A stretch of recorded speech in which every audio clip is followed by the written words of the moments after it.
अनमोल वचन अखिल भारतीय संत मत सत्संग के संस्थापक और गृहस्थ में आनंद योग के जनक परम संत महात्मा परम पूज्य श्री यशपाल जी महाराज अर्थात परम पूज्य भाई साहब जी द्वारा प्रतिपादित इन अनमोल वचनों का पालन करना अति आवश्यक है। ये वचन हमारी गृहस्थ आध्यात्मिक साधना के लिए मूलभूत सिद्धांत हैं, जो इस प्रकार हैं। हम दुनिया की हर चीज की कीमत आंकते हैं, अपने मानव जीवन की कीमत भी जाने व परमात्मा की प्राप्ति हेतु साधना करें। मनुष्य योनि एक उपहार है, इसीलिए परमात्मा को धन्यवाद देते हुए आधा घंटा प्रातःकाल, आधा घंटा सायंकाल पूजा अवश्य करें। सत्संग, सतनाम व सद्गुरु को प्राथमिकता देते हुए इसी के आधार पर ध्यान योगाभ्यास अवश्य करें व गृहस्थ के कार्यों को परमात्मा का कार्य समझकर उसी की याद में संपन्न करें।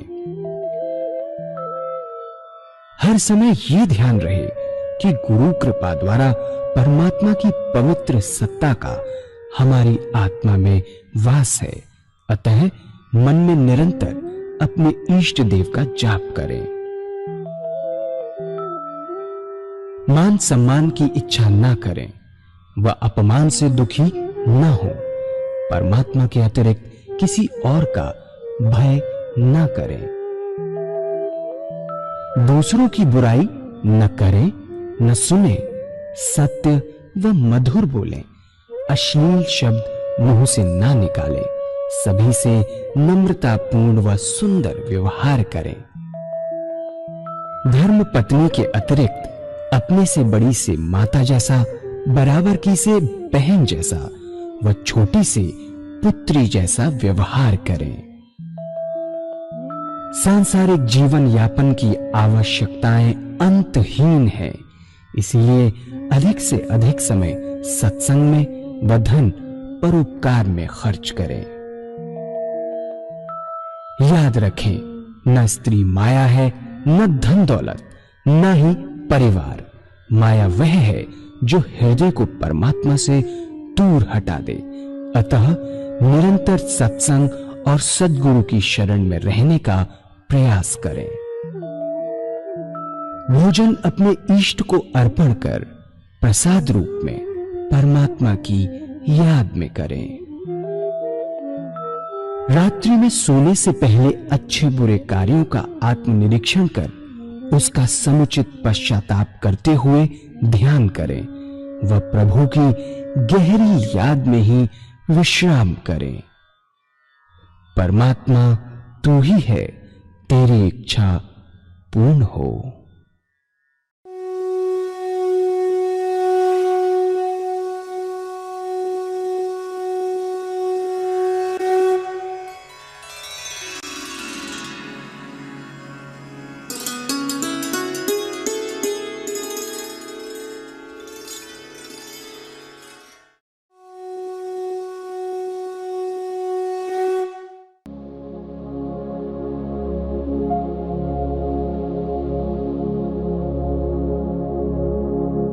जय सद्गुरुदेव जय पद शरणम श्री स्वरूप चरणों शरणम।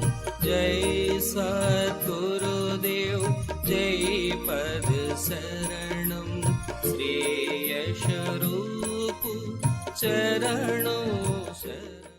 जितने संत महात्मा उन्होंने इस मानव जन्म का बुरी बुरी प्रशंसा की है। कहा है, बड़े भाग्य मानुष तन पावा, सुर दुर्लभ सत्ग्रंथन गावा, साधन धाम मोक्ष कर द्वारा, पाए न जहीं पर लोक सवारा।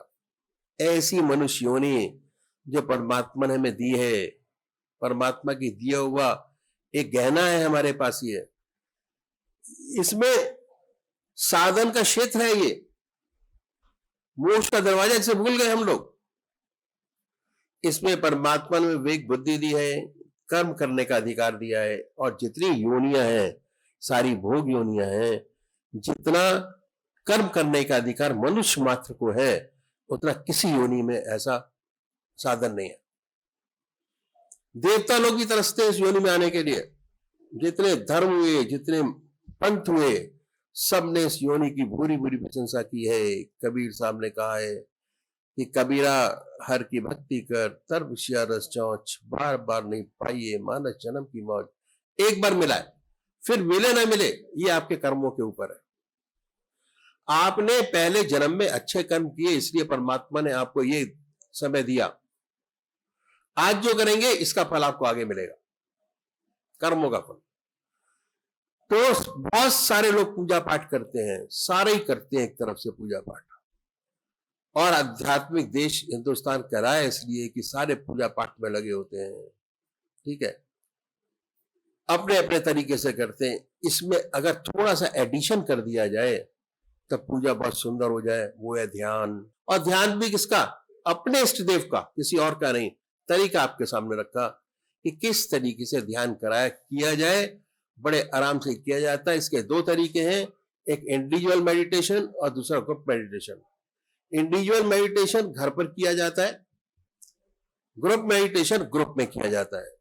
जो ग्रुप मेडिटेशन है वो ज्यादा अच्छा होता है इंडिविजुअल मेडिटेशन से। जैसे भजन करते हैं, अकेले भजन करेंगे आनंद नहीं आएगा, अगर 50 लोग बैठ के भजन करेंगे कीर्तन के साथ तो ज्यादा आनंद आएगा। इसी प्रकार से अगर आप ग्रुप मेडिटेशन करेंगे तो आपको ज्यादा आनंद आएगा। थोड़ा ध्यान आपका लगेगा, थोड़ा दूसरे का लगेगा, दूसरा तीसरे का लगेगा। जिसका बिल्कुल नहीं लगता उसका ऑटोमेटिक लगना शुरू हो जाएगा। अगर 3 महीने रेगुलर प्रैक्टिस के में आके मेडिटेशन करना शुरू किया, करने की जरूरत ही नहीं है। आइए बैठिए, मेडिटेशन कीजिए अपने इस देव का, शांति से वापस चले जाइए। 3 महीने करिए, 3 महीने के बाद अगर मेडिटेशन ना हो तो ऐसा पॉसिबल नहीं है। ये हमारे जो बसवा राजू हैं, ये भी ऐसे आए थे सत्संग के अंदर। इनको भी मेडिटेशन तो मालूम था कैसे होता है, पर उसका एबीसीडी मालूम नहीं था कि किस तरीके से किया जाता है। आश्रम आए,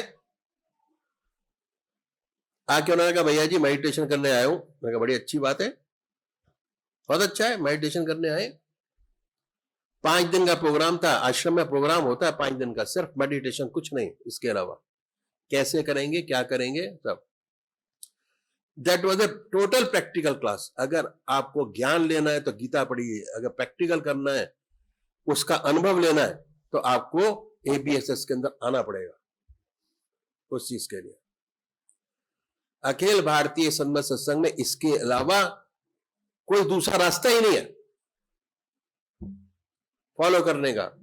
ये आए, इन्होंने कहा जी मेरे को करने में, बहुत अच्छी बात है। हर 3 घंटे के बाद शांति पाठ की क्लास होती है, उसमें जाइए, बैठिए, आइए, करिए, अपने इष्ट का नाम लीजिए। 5 दिन तक जाते रहे, शाम को हाथ हिलाते रहे, कुछ नहीं। कार्यक्रम में बिजी होते हैं, लाखों लोग होता है। शाम को हमने कहा कमरे के बाहर खड़े होके ऐसे हाथ हिला देना कि कुछ नहीं। 5 दिन तक ऐसे हिलाते रहे, कुछ नहीं। उसके बाद पूजा का आता है कि दीक्षा पूजा दी जाती है, उसमें बैठे सुबह 10 बजे से शाम को 5 बजे तक हाथ हिलाते रहे, कुछ नहीं। 5 बज गए तो उनका ट्रेन का टाइम हो गया। इन्होंने कहा जी मेरे तो ट्रेन का टाइम हो गया, मेरे को जाना है वापस, नहीं मेरे को जाने में दिक्कत होगी। तो मैंने कहा तुम्हारे साथ प्रॉब्लम क्या है बताओ ना, किसको मानते हो? तो कहते हैं साई राम, साई राम को मानता हूं। तो जब इन्होंने कहा मैं साई राम को मानता हूं, तो इनके गले में शिव की कंठी पड़ी हुई थी। वो सामने आ गई निकल के। मैं कहा ये क्या है? कहते साई वो है शिव। मैं कहा भगवान कहा है तू साई राम को मानता, why not go for Shiva? Shiva के करते ही बाकी एक्सपीरियंस ये बताएंगे उनको क्या अनुभव हुआ। ऐसा ध्यान लगा कि उनको होश ही नहीं रहा उसके बाद अपना। जो 5 दिन से बल्कि कितने सालों से तड़फ रहा था है अपने इष्ट को के ध्यान में जाने के लिए, उसको मिला तो क्या मिला होगा ये खुद अपना एक्सपीरियंस बता सकते हैं। वो अनुभव का विषय है, कहा ही नहीं जा सकता उस चीज को। तो मेडिटेशन का तरीका जो आपको कराया ये है, उसके बाद आगे क्या करना है आगे बताऊंगा। ఇప్పుడు గురుదేవులు ఇందాక మనకి ధ్యానం చేసుకునే విధానం చెప్పారు. ధ్యానం, ఏకాగ్రత, మానసిక పూజ, శారీరక పూజ అంటే ఏమిటి, మానసిక పూజ అంటే ఏంటి, ఈ విషయాలన్నీ కూడా గురుదేవులు తెలియచేశారు. మనం కూడా తెలుగులో చెప్పుకోవడం జరిగింది. అసలు పూజ ఎందుకు చేయాలి, ధ్యానం ఎందుకు చేయాలి, అసలు భగవంతుడిని ఎందుకు ఉపాసించాలి, ఏ వయసులో చేయాలి? చాలా మందికి, మనందరికీ కూడా ఉండేటువంటి నమ్మకం ఏంటంటే అపనమ్మకం, లేదా దాన్ని ధీమా అనుకోండి. గురువు గారు చెప్తున్నారు చెయ్యొచ్చులే ఎప్పుడోడప్పుడు. జీవితంలో 4 విధాలైనటువంటి ప్రతి మానవుడి యొక్క జీవితంలోనూ కూడా 4 విధాల దశలు ఉంటాయి. బాల్యం, యవ్వనం, కౌమారం, వార్ధక్యం. గురుదేవులు తెలియచేస్తున్నారు. ఫస్ట్ స్టేజ్ అంతా కూడా బాల్యం, చదువు, ఆటపాటలు, వీటిలో గడిచిపోతుంది. ఆ తర్వాత యవ్వనం, పెళ్లి చేసుకోవడం, ఆ తర్వాత గృహస్థాశ్రమం తాలూకు బాధ్యతలు, ఆ తర్వాత వార్ధక్యం. చాలా మంది ఏమనుకుంటారంటే 58-60 సంవత్సరాలు వచ్చిన తర్వాత చేసే పని, ముక్కు మూసుకుని కళ్ళు మూసుకుని కూర్చుని చేసేటువంటి పని ఇది అనుకుంటారు. మనుషుల్లో 199% మంది ఇదే భ్రమలో ఉండిపోతున్నారని చెప్తున్నారు గురుదేవులు. చిన్న వయసులో ఉన్నటువంటి పని 58 ఏళ్ళు 60 ఏళ్ళు వచ్చిన తర్వాత చచ్చినా సరే అవదని చెప్తున్నారు గురుదేవులు. 60 ఏళ్ళు అయిపోయాక, రిటైర్మెంట్ అయిపోయాక, లేదా మన బరువు బాధ్యతలన్నీ మన పిల్లలకి ఇచ్చేసాక అప్పుడు చూసుకుందాంలే అనుకుంటారు చాలా మంది. ఇది అసంభవం అని చెప్తున్నారు. అప్పుడు చేతిలో మాల తిప్పడం సరికదా, మనసులో భగవన్ నామం కూడా రాదని చెప్తున్నారు. కొద్దిసేపు చేతితో మాల తిప్పేసరికి చేతుల్లో పెట్టేస్తాయి, తీసుకెళ్లి పక్కన పెట్టేస్తాం. కొంచెంసేపు భగవన్ నామం స్మరించేసరికి వెంటనే ఆ 60 సంవత్సరాల తాలూకా ఆలోచనలు, ఇంట్లో కొడుకులు, కోడళ్ళు, మనవలు, మనవరాల తాలూకా బాధ్యతలు అన్ని గుర్తొస్తాయని చెప్తున్నారు. భగవన్ నామం పొందాలన్నా, పరమాత్మ మీద, భగవంతుడి మీద మనసు ఏకాగ్రత చెందాలన్నా 16-18 ఏళ్ళ వయసులోనే జరగాలి అని చెప్తున్నారు గురుదేవులు. చూడండి, పిల్లలకి మనం చిన్న వయసులోనే చదువు, విద్యాబుద్ధులు నేర్పిస్తాం 16-18 ఏళ్ళ వయసులోనే. ఎందుకు? వాళ్ళకి మనసుకి ఎక్కుతుంది అప్పుడే. ఎటువంటి లోకజ్ఞానం తెలియదు, చక్కటి వయసు అది. గురుదేవులు ఏం చెప్తున్నారంటే ప్రాపంచిక విద్యలు ఏ వయసులో అయితే నేర్పిస్తున్నారో ఆధ్యాత్మిక విద్య కూడా అదే వయసులో నేర్పించాలి. 16 ఏళ్ళు 18 ఏళ్ళ నుంచే ఈ భగవన్నామం, ధ్యానం అనేటువంటిది నేర్పించాలని చెప్తూ ఉన్నారు. అసలు ఎందుకు చేయాలండి అనే ప్రశ్న తీస్తే గురుదేవులు చెప్తున్నారు, ఈ మానవ జన్మ అనేటువంటిది చాలా చాలా గొప్ప జన్మ. 84 లక్షల జీవరాశుల్లోనూ కూడా పరమాత్మ ఎంతో దయాకృపలతో ఈ మానవ జీవితాన్ని మనకు ప్రసాదించాడు. మిగిలిన జీవులన్నీ కూడా కేవలం బుద్ధిజీవులు. తమ మనసుకి ఏది ఆలోచిస్తే అది చేసుకుంటూ వెళ్ళిపోతాయి తప్ప పని చేసే ముందు, అనగా కర్మను ఆచరించే ముందు ఆలోచన, పరిజ్ఞానం కానీ, కర్మ చేసేటువంటి అధికారం కానీ వాటికి లేవు. కేవలం ఒక మనిషికి ఇచ్చేట భగవంతుడు పని చేసే ముందు అది చెడ్డ పనా మంచి పనా అని ఆలోచించుకునే యుక్తాయుక్త విచక్షణ జ్ఞానం అని చెప్తున్నారు గురుదేవులు. కనుక ఈ జ్ఞానాన్ని ఉపయోగించుకుని మనం ఏం చేస్తున్నాం, ఎటువైపు వెళ్తున్నాం, అసలు మన యొక్క మానవ జీవితం యొక్క లక్ష్యం ఏమిటి అనేటువంటిది ఎవరికి వాళ్ళు ఆలోచించుకోవాలి అని చెప్తూ ఉన్నారు. కబీర్ దాస్ గారు కూడా, సంత మహాత్ములైన కబీర్ దాస్ గారు కూడా అదే తెలియచేశారు. ఎంతో ఎంతో పుణ్యం చేసుకుంటే తప్ప ఈ మానవ జన్మ లభించదు ఎప్పుడు పడితే అప్పుడు. ఒక్కసారి లభించినటువంటి ఈ మానవ జన్మని సువర్ణ అవకాశంగా భావించి సద్వినియోగం చేసుకుని ప్రాపంచిక విషయాలన్నిటినీ విడిచిపెట్టి కేవలం భగవన్ నామస్మరణతో జీవనాన్ని కొనసాగిస్తూ పరమాత్మను పొందడానికి భగవంతుడు ఇచ్చిన చక్కటి అవకాశం. గురుదేవులు తెలియజేస్తున్నారు, ఇందాక మనకి ధ్యానంలో కూర్చున్నప్పుడు కానీ, పరమాత్మ నామస్మరణ చేస్తున్నప్పుడు కానీ ఆలోచనలు వస్తూనే ఉంటాయని చెప్తూ ఉన్నారు. మనం ఎప్పుడో గత జన్మలో పుణ్యం చేసుకున్నాం, అందుకే ఈరోజు మహాత్ముల సమక్షంలో కూర్చుని భగవంతుడికి సంబంధించిన 4 మాటలు వినేటువంటి అదృష్టం కలిగింది అని చెప్తున్నారు గురుదేవులు. ఇప్పుడు ఈ జన్మలో మనం ధ్యానం, సాధన, అభ్యాసం చేసామనుకోండి, మరలా జన్మ అనేటువంటిది పక్కన పెట్టి ఈ సాధన అనేది ఆఖరి సమయంలో ఉపయోగపడుతుంది అని చెప్తున్నారు. ఎప్పుడైతే మనం మానసిక పూజ అనేటువంటిది చేయడం అలవాటు చేసామో, శరీరానికి ఎంతో చక్కటి జీవితం, కుటుంబంలో అందరూ కూడా ఈ ధ్యానం, ఏకాగ్రత అనేటువంటి విధానాన్ని అనుసరించినట్లయితే చక్కటి గొప్ప వాతావరణం ఏర్పడుతుంది. ఇల్లంతా కూడా దేవాలయంగా మారిపోతుంది. ఇళ్లలో జరిగేటువంటి గొడవలు కానీ మానసిక సంఘర్షణలు కానీ ఏవి ఉండవు. సుందరమైన వాతావరణం ఏర్పడుతుంది మీ ఇంట్లో అని చెప్తూ ఉన్నారు గురుదేవులు. కనుక ఈ ధ్యానం అనేటువంటిది ప్రారంభ స్థితి నుంచి క్రమక్రమంగా ఒక్క రోజులో పొందేటువంటిది కాదు. ఏకాగ్రత అనేది చెప్తున్నారు గురుదేవులు. అభ్యాసం సాధన చేయగా ముందుకు వెళ్తూ ఉంటాము అని చెప్తూ ఉన్నారు. మనం ఇంట్లో ధ్యానం చేసుకోవడానికి అందరం కలిపి ధ్యానం చేయడానికి చాలా తేడా ఉంటుందని చెప్తున్నారు గురుదేవులు. ఇంట్లో ఉదయం అర్ధగంట, సాయంత్రం అర్ధగంట ధ్యానం చేస్తూ వారానికి ఒకసారి సత్సంగ్ వచ్చి ఎక్కడైతే సత్సంగ్ సోదర సోదరీమణులు అందరూ కూర్చుని గ్రూప్ మెడిటేషన్ చేస్తారో, అంటే సామూహికంగా ధ్యానం చేస్తారో, అక్కడ ఇంకా ఎక్కువ విశేషమైన ఫలితం వస్తుందని చెప్తూ ఉన్నారు. మరి ఈ మానసిక సాధన అభ్యాసం, ఈ ఆనంద విధానాన్ని పొందిన వాళ్ళు చాలా మంది గొప్ప గొప్ప అనుభవాలు పొందారు. మన సోదరులు బసవరాజు గారు కూడా మొట్టమొదట ఈ మార్గాన్ని వారు ఆచరించి ఎంత లాభాన్ని పొందారో ఒకసారి మన బసవరాజు గారు మా సంస్థ ఈ అఖిల భారతీయ సంస్థ గురించి, ఈ ధ్యాన మార్గం గురించి తెలుసుకుని కొద్ది రోజులు ధ్యానం చేయడం ప్రారంభించారు. మా ఆశ్రమానికి కూడా వచ్చారు, అనంతపూర్లో సత్సంగ ఆశ్రమానికి. అక్కడ శ్రీరామనవమి బండారా జరుగుతుంది 5-6 రోజులు.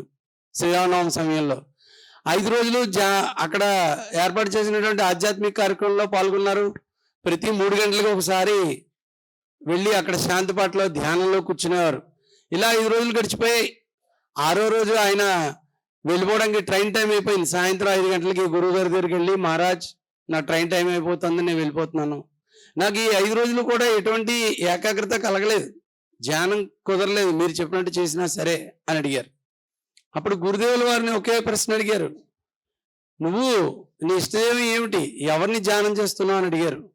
నాకు సాయిబాబా అంటే ఇష్టం అండి, నా ఇష్టదేవ నామం సాయిరామ్ అని చెప్పారు. అప్పుడు గురువు గారు ఆయన దగ్గర కూర్చోబెట్టుకుని ఈయన చేత స్వయంగా ధ్యానం చేయించారు. చేయిస్తూ ఉంటే ఈయన ధ్యానం కుదరట్లేదు బసవరాజు గారికి. కొద్దిసేపు అయ్యేసరికి గురువు గారు చూస్తే ఈయన మెడలో చిన్న శివలింగం ఉంది, వెళ్లాడుతుంది. గురువు గారు అడిగారు, అదేంటి నీ మెడలో ఉంది అని. అప్పుడు ఈయన చెప్పారు, ఇది శివలింగం అండి, మేము లింగదారులం, మా వంశపారంపర్యంగా వస్తుంది ఇది, మా తాతగారి నుంచి నాన్నగారికి, నాన్నగారి నుంచి నాకు, రేపు నా నుంచి మా అబ్బాయికి అని.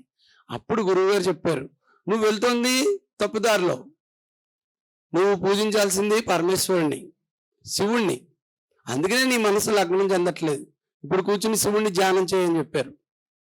కూర్చుని శివుణ్ణి ధ్యానం చేయగానే అతి తక్కువ సమయంలోనే, ఇంచుమించు కేవలం 5 నిమిషాల్లోనే ఆయన మనస్సు శూన్య స్థితికి వెళ్ళిపోయింది. శరీరం ఎక్కడుందో కూడా తెలియదు, ఎంతసేపు ధ్యానంలో ఉన్నారో కూడా తెలియదు. అది ఎవరికి వాళ్ళ అనుభవయోగ్యంగా తెలుసుకోవాల్సిన విషయం అని చెప్తున్నారు గురుదేవులు. కనుక మొత్తం అంతా కూడా మనం ఇష్టదైవాన్ని నిశ్చయించుకోవడంలోనే ఉందని చెప్తున్నారు గురువు గారు. సరైన రీతిలో సరైనటువంటి వ్యక్తి యొక్క మార్గ నిర్దేశనంలో, అదేవిధంగా గురువు యొక్క మార్గదర్శనంలో వెళ్ళినప్పుడే మన యొక్క సాధన పూర్తవుతుంది అని చెప్తూ ఉన్నారు.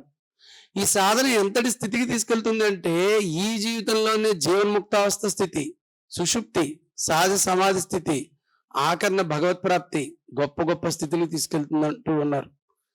జీవన్ముక్తావస్థ స్థితికి వెళ్ళిన వ్యక్తి యొక్క జీవితం ఎలా ఉంటుంది? కేవలం అతని వద్ద 2 ఉంటాయి. మొదటిది, రోజులో 24 గంటలు పరమాత్మ స్మరణలో ఉంటాడు. శరీరం ప్రాపంచిక పనులు చేస్తూనే ఉంటుంది, తన కర్తవ్య ధర్మాలను నిర్వర్తిస్తూనే ఉంటాడు శరీరంతో. మనస్సు 24 గంటలు 24 hours ఇష్టదేవం యొక్క ధ్యానంలో ఉంటుంది. రెండవది నిష్కామ కర్మ.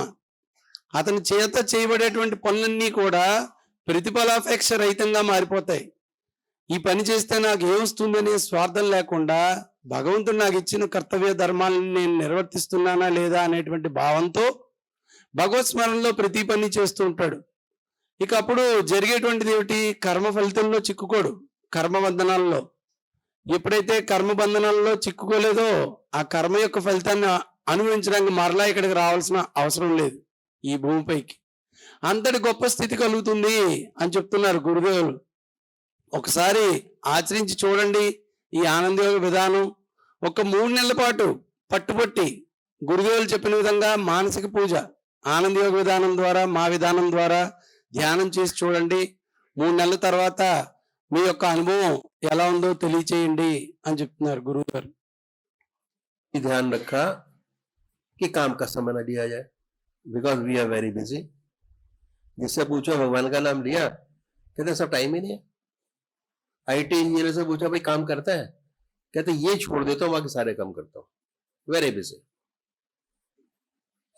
ये मन का वहम है बहुत जबरदस्त. तो इन संतों ने इस बात का विशेष ध्यान रखा कि काम का समय न दिया जाए. अब ये देखा कि कौन सा समय खाली है हमारे पास. तो गहन अध्ययन के बाद ये पता लगा कि हमारे पास भोजन करने का एक समय है जो खाली है. आधा घंटा भोजन जब करते हैं तो हमारे पास और कोई काम नहीं होता भोजन के अलावा, क्योंकि जो करते हैं खाने के लिए करते हैं. जो भी काम करते हैं शरीर के लिए किया जाता है. अब वो भी ठीक तरीके से ना किया जाए तो जिंदगी का कोई फायदा नहीं है. आज की तारीख के अंदर अगर वो भी ठीक तरह ना करें तो लाइफ इज टोटली बेकार.